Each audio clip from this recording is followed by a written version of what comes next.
The Hungarian Grand Prix saw Mercedes team boss Toto Wolff get violent over George Russell's qualifying run, and Sunday's race wasn't kind to the Austrian either, with his star driver Lewis Hamilton missing out on a pole finish thanks to his hardships behind the wheel. Toto has come out and said things about his team, none of which are good.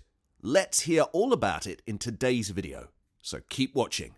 In a dramatic turn of events at the Hungarian Grand Prix, emotions ran high in the Mercedes garage as Toto Wolff, the team's chief, visibly lost his cool. He vented his frustration by delivering a punch to the desk in front of him. The trigger for his outburst was his young driver George Russell, whose race took a nightmarish turn during the final moments of Q1.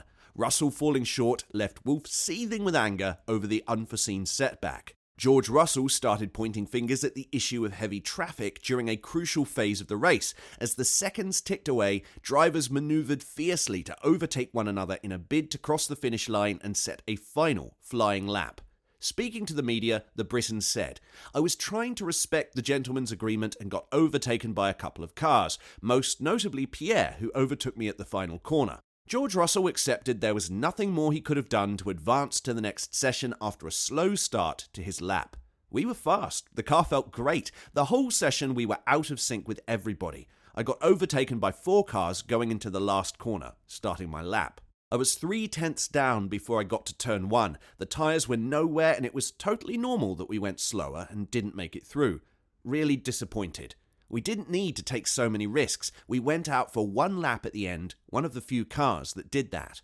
The car was more than quick enough to get to Q2 and Q3. It's rare we make these mistakes. You get what you deserve if you don't do things right." And when questioned about whether he sensed that his rivals no longer respected the supposed gentleman's agreement to refrain from passing and risking each other's qualifying, he responded without hesitation, saying, "I don't think it was ever really there, to be honest.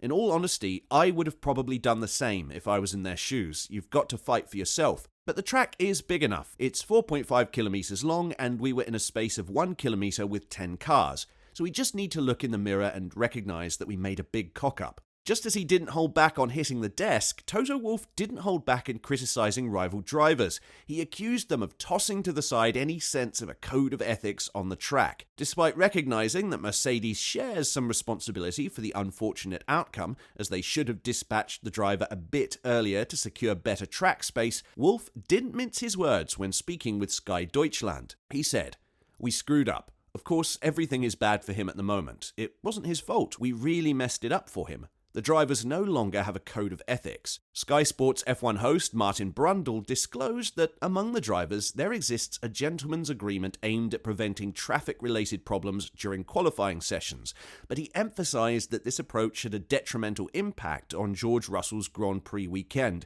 ultimately leading to its wreckage. Brundle went on to explain the complexities of the agreement, saying, "They talk about a gentleman's agreement at this point, but I can't understand how such a thing exists. It has completely wrecked Russell's qualifying, and probably their race. Despite George Russell making up for qualifying during the actual race, the fact is that Mercedes lost more than they gained thanks to Lewis Hamilton dropping from pole position to falling short of a podium finish." Toto Wolff didn't hold back in his assessment of the 7-time world champion's driving. He expressed his dissatisfaction with Lewis Hamilton in an interview with Sky.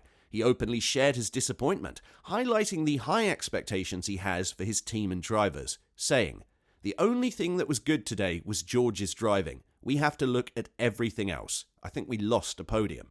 In Hungary, Toto Wolff and the entire Mercedes team could only watch in awe as Red Bull's relentless dominance continued unabated. Max Verstappen's incredible performance earned him an impressive 7th consecutive race win, propelling his team to an outstanding, record-breaking 12th victory in a row. This achievement surpassed a long-standing McLaren record that had remained unchallenged since 1988. Lewis Hamilton's quest for victory started promisingly from pole position at the Hungarian Grand Prix, but the opening corners saw an intense battle as Max Verstappen, Lando Norris, and even his McLaren teammate Oscar Piastri passed him. Hamilton's efforts were only enough to secure a 4th-place finish.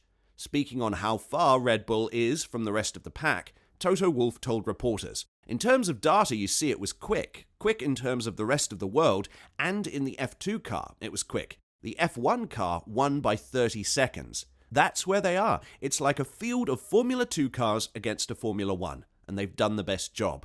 As long as you're within the regulations, they've done the best job. That is what it is. It's a meritocracy. We're going to fight back and win races and championships, but today you've seen the pace that Max had, and we saw it in the long runs already in Friday.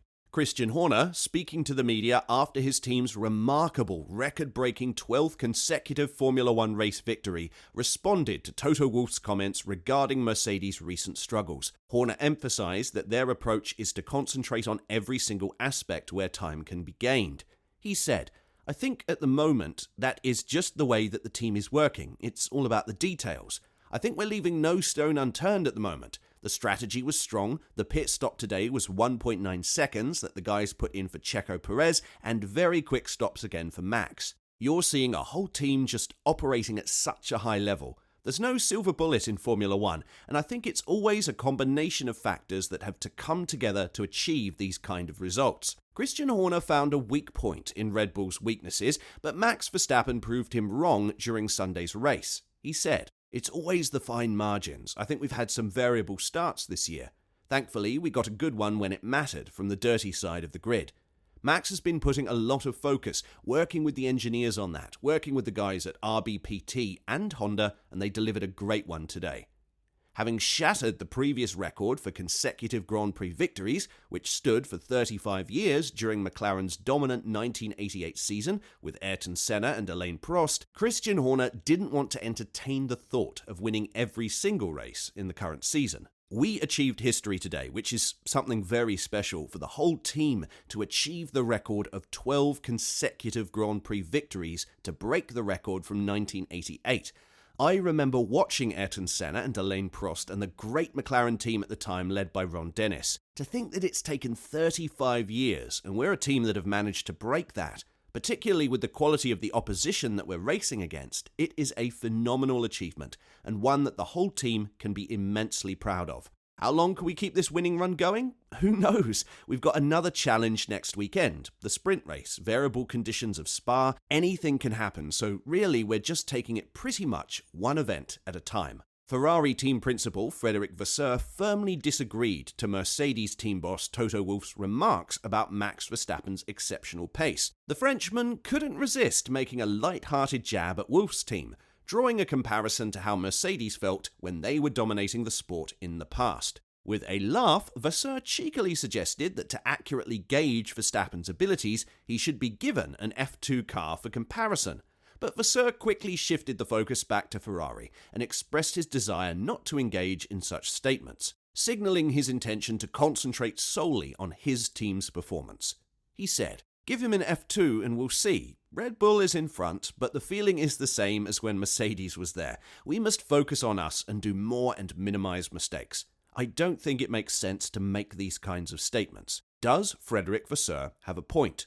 Should Toto Wolff keep his comments to himself and focus on making the W14 better instead? Tell us in the comment section down below. And, as always, don't forget to like and subscribe to the channel if you haven't. Thanks for watching.